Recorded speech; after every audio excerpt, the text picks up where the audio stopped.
سہل بن سعد رضی اللہ تعالیٰ عنہ سے مروی ہے کہ حضور نبی کریم صلی اللہ تعالیٰ علیہ وسلم نے خیبر کے دن ارشاد فرمایا کل میں ایک ایسے شخص کو یہ جھنڈا دوں گا کہ جسے اللہ تبارک و تعالیٰ فتح عطا فرمائے گا، جو اللہ اور اس کے رسول سے محبت کرتا ہے اور اللہ اور اس کے رسول بھی اس سے محبت کرتے ہیں۔ نبی کریم صلی اللہ علیہ وسلم کے اس فرمان کے بعد صحابہ کرام علیہ رضوان نے وہ رات بڑی بے چینی کے عالم میں گزاری کہ وہ خوش نصیب کون ہے کہ جس کے ہاتھ پر اللہ نے فتح رکھی، وہ خوش نصیب کون ہے کہ جس سے اللہ اور اس کے رسول محبت کرتے ہیں۔ وہ رات بڑی بے چینی کی گزری، جب صبح ہوئی تو نبی کریم صلی اللہ علیہ وسلم نے ارشاد فرمایا کہ علی ابن طالب کدھر؟ حضور صلی اللہ علیہ وسلم کو بتایا نیاز کی یا رسول اللہ صلی اللہ علیہ وسلم وہ آنکھوں کی تکلیف میں مبتلا ہے۔ نبی کریم صلی اللہ علیہ وسلم نے بتایا مولا علی حاضر خدمت ہوئے، حضور صلی اللہ علیہ وسلم نے اپنا لعاب مولا علی کی آنکھوں پر لگایا، آپ کی آنکھیں ایسی ہو گئی جیسے انہیں پہلے تکلیف تھی نہیں۔ نبی کریم صلی اللہ علیہ وسلم نے جھنڈا عطا فرمایا اور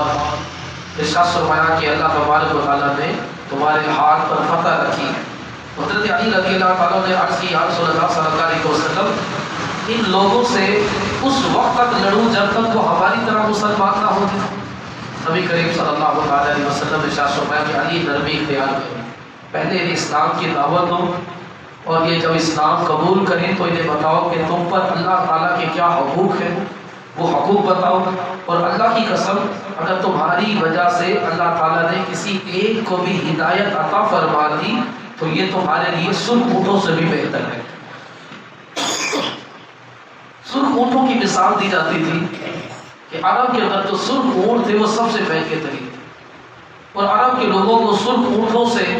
وہ بڑے عزیز ہوا کرتے تھے۔ اس لیے حضور نے فرمایا کہ تمہارے لیے سرخ اونٹوں سے بھی بہتر ہے اگر تمہارے ذریعے کسی ایک کو بھی ہدایت مل جائے۔ تو میرے محترم صحابی حضرت علی رضی اللہ تعالیٰ عنہ کی شان و عظمت کی کیا بات ہے کہ حضرت علی رضی اللہ تعالیٰ عنہ قیامت والے دن سیدوں کے والد ہوئے۔ حضرت علی رضی اللہ تعالیٰ عنہ دنیا کے مقابلے میں آخرت سے محبت کرنے والے ہیں، بہت بڑے عالم، بہت بڑے مبلغ اور خدا پر پختہ یقین رکھنے والے، اور بڑی اعتماد کے ساتھ درست فیصلے فرمایا کرتے تھے، وعدے کو پورا کرنے والے تھے، دین کے دشمنوں کے ساتھ ڈٹ کر مقابلہ کرنے والے تھے، انہیں برباد کرنے والے، ایمان والوں کے سردار، اور ایسے سخی تھے کہ مانگنے سے پہلے ہی عطا کر دیا کرتے تھے۔ حضرت علی رضی اللہ تعالیٰ عنہ مکہ مکرمہ میں پیدا ہوئے، اس وقت حضور صلی اللہ علیہ وسلم کی عمر مبارک 30 سال تھی، تو آپ کا نام جو ہے وہ آپ کے والد نے علی رکھا، اور اسد اللہ نبی کریم صلی اللہ علیہ وسلم نے ان کا نام رکھا، اللہ کا شیر لقب۔ حیدر کرار، کرار کا مطلب کہ پلٹ پلٹ کر دشمن خدا پر حملہ کرنے والے، اور مرتضیٰ بھی آپ کا نام، مرتضیٰ کا مطلب چنا ہوا۔ ابو تراب بھی حضور صلی اللہ علیہ وسلم نے آپ کو نام دیا، مٹی والے۔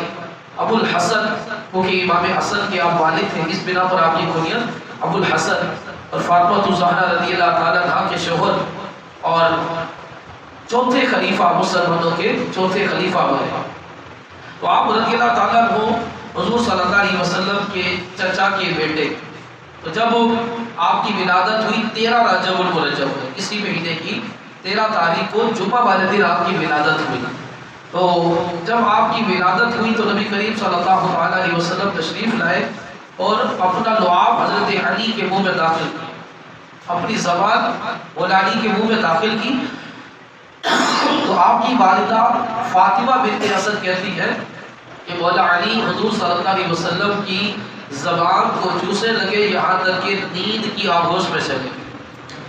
جب تک چاہا آپ نے آرام فرمایا، جب حضرت علی بیدار ہوئے تو دائیاں بلائی گئی دودھ پلانے کے لیے، تو حضرت علی نے کسی کا دودھ نہ پیا۔ جب حضور صلی اللہ علیہ وسلم کو اس بات کی خبر ہوئی تو حضور صلی اللہ علیہ وسلم تشریف لائے اور پھر اپنی زبان کو مولا علی کے منہ میں داخل کیا، اور مولا علی پھر سے حضور کی زبان کو چوستے چوستے نیند کی آغوش میں چلے۔ اور جب تک اللہ تعالیٰ نے چاہا یہی معاملہ رہا، یعنی کہ حضرت علی کی پہلی غذا جو تھی وہ حضور کا لعاب دہن تھا۔ مولا علی رضی اللہ تعالیٰ عنہ حضور کے لعاب دہن کو چوس کر پلے اور بڑے، کسی دائی کا دودھ نہ پیے. یعنی کہ حضور صلی اللہ علیہ وسلم اپنا لعاب دہن دے رہے ہیں حضرت علی کو، لعاب دہن دے کر انہیں مستفیض فرما رہے. ایسے تھوڑی علی کا وہ علم کا دروازہ بنا، اور اعلیٰ دار الحکمت کہ میں حکمت کا شہر ہوں، علی البابھا، علی اس کا دروازہ ہے. حضور صلی اللہ علیہ وسلم کی زبان اقدس کو چوسا ہے. ذہانت اور علم کا سمندر کس قدر زیادہ ہو. ایک صحابی رضی اللہ تعالیٰ عنہ کہتے ہیں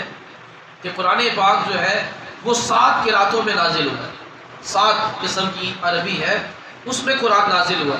کہتے ہیں حضرت علی رضی اللہ تعالیٰ عنہ قرآن پاک کے ہر حرف کا ایک ظاہری معنی ہوتا ہے اور ایک باطنی معنی ہوتا ہے. مولا علی کو قرآن پاک کے ہر حرف کا ظاہری معنی بھی پتہ ہے اور باطنی معنی بھی پتہ ہے.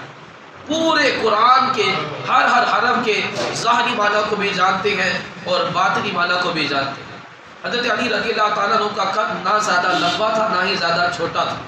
درمیانہ تھا. داڑھی آپ کی بڑی گھنی تھی اور چہرہ خوبصورت چودھویں کی چاند کی طرح چمک رہا تھا، اور ہتھیلی کی ہڈیاں بڑی وزنی اور ہاتھ بڑا آپ کا مضبوط تھا، اور داڑھی کے بال بڑے گھنے اور ہر بال انتہائی سیاہ، بغیر خضاب لگائے آپ کی داڑھی کے بال بہت زیادہ سیاہ تھے. اور